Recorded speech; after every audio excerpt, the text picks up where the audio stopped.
The best theories we have tell us that the fundamental building blocks of nature are not particles, but something much more nebulous and abstract.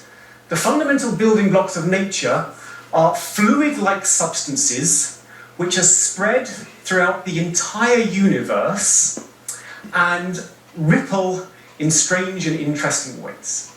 These fluid-like substances we have a name for, we call them fields.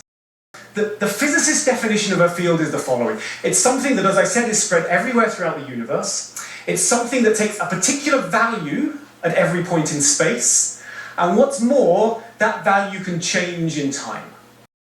Now, it's not a new idea. It's not an idea that we've just come up with. It's an idea which dates back almost 200 years, and like so many other things in science, it's an idea which originated in this very room.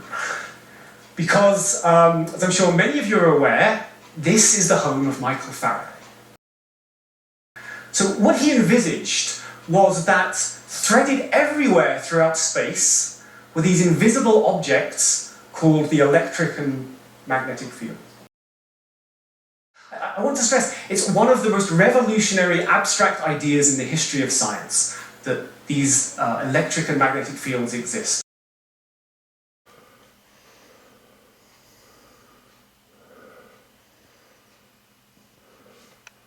Now this one is a hard one to photograph. Just hold that in one position there.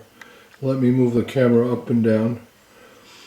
This one's called field, and it's an interferogram, meaning it records the interference of two states superimposed on each other holographically. Okay?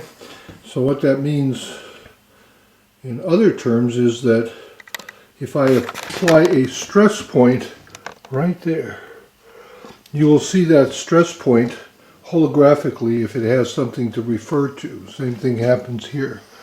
There's another stress point. And so what?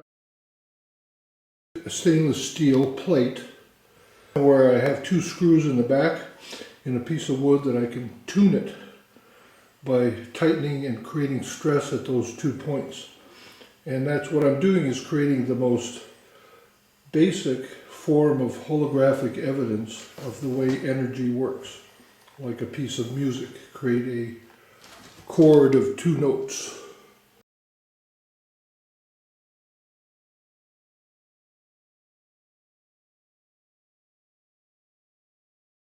This was Faraday's genius. It was to appreciate that even though you can't see anything in between, even though no matter how closely you look, the space between these magnets will seem to be empty, he said, nonetheless, there's something real there.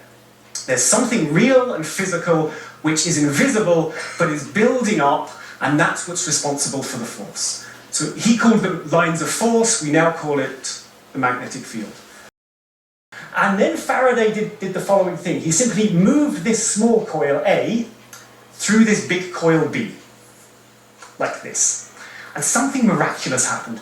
When you do that, there's a moving magnetic field. Faraday's great discovery was induction.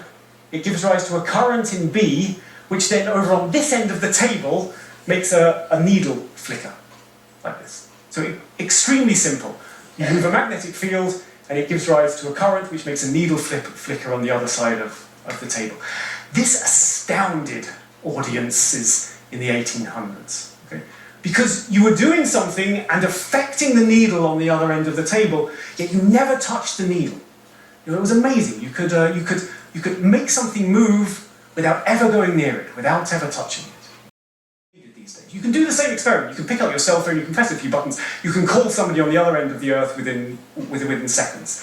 But it's the same principle, but this was the first time it was demonstrated that the field is real. You can communicate using the field. You can affect things far away using the field without ever touching it. And Faraday suggested that these invisible electric and magnetic fields that he postulated were quite literally the only thing we've ever seen. He suggested that it's ripples of the electric and magnetic field, which is what we call light.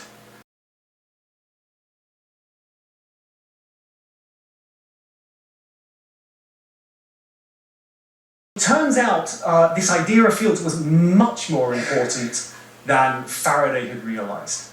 And it took over 150 years for us to appreciate the importance of this field, of these fields. So what happened in these 150 years was that there was a small revolution in science. In the 1920s, we realized that the world is very, very different from the common sense ideas that Newton and Galileo had handed down to us centuries before. So in the 1920s, people like Heisenberg and Schrödinger realized that on the smallest scales, on the microscopic scales, the world is much more mysterious and counterintuitive than we ever really imagined it could be. This, of course, is the theory that we now know as quantum mechanics. The real fun starts when you try and take the ideas of quantum mechanics, which say that things should be discrete, and you try to combine them with Faraday's ideas of fields, which are very much continuous, smooth objects which are waving and oscillating in space. So the idea of trying to combine these two theories together is what we call quantum field theory. Faraday taught us, and Maxwell later, that waves of the electromagnetic field are what we call light. But when you apply quantum mechanics to this, you find that these light waves aren't quite as smooth and continuous as they appeared. So if you look closely at light waves, you'll find that they're made of particles. They're little particles of light, and these are particles that we call the photon. And the same is true for every other kind of particle in the universe. There are fields that underlie everything, and what we think of as particles aren't really particles at all, they're waves of these fields, tied up into little bundles of energy. There are no particles in the world. The basic fundamental building blocks of our universe are these fluid-like substances that we call fields.